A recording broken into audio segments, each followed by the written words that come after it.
അച്ഛൻ അറിഞ്ഞോണ്ടാണോ എല്ലാ കാര്യം ചെയ്തിരുന്നേ? അല്ലല്ലോ, പിന്നെ എപ്പോഴും എന്തൊരു അച്ഛൻ. നിനക്കെന്താ ഇവിടെ കാര്യം? കാര്യം ഉള്ളോണ്ട് തന്നെ വന്നത്. മര്യാദക്ക് നടരാജൻ ചോദിച്ച കാശ് കൊടുക്കണ്ട കനക. ഈ ചെറ്റയും കൂടി കാശ് പിടിപ്പിക്കാൻ വന്നിരിക്കാണോ നീ? ഇറങ്ങ. അതെ, ഇത് എന്റെയും കൂടെ കളയാ. എനിക്കൂടെ അവകാശപ്പെട്ട പണം ഈ പെട്ടിയില്.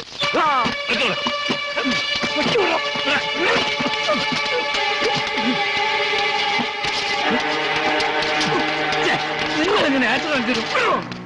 ഞാൻ കുറച്ച് പണം ചോദിച്ചപ്പോ തരില്ലാന്ന്. ഇവനെ സ്ത്രീധനം കിട്ടിയതാണോ ഈ കട?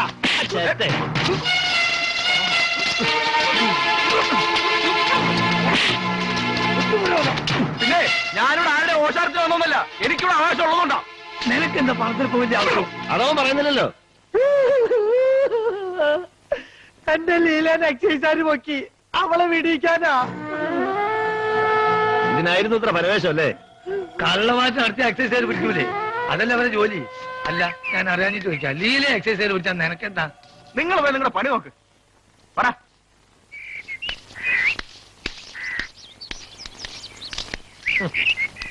നമ്മൾ ഇനിയും കാണും. പോരാ. ഈ നാരായണൻകുട്ടി ഉണ്ടല്ലോ, ഒരു ചൊറ കേസാ. ഇത് ഒഴിവാക്കുന്നത് നടരാജന് നന്ന്.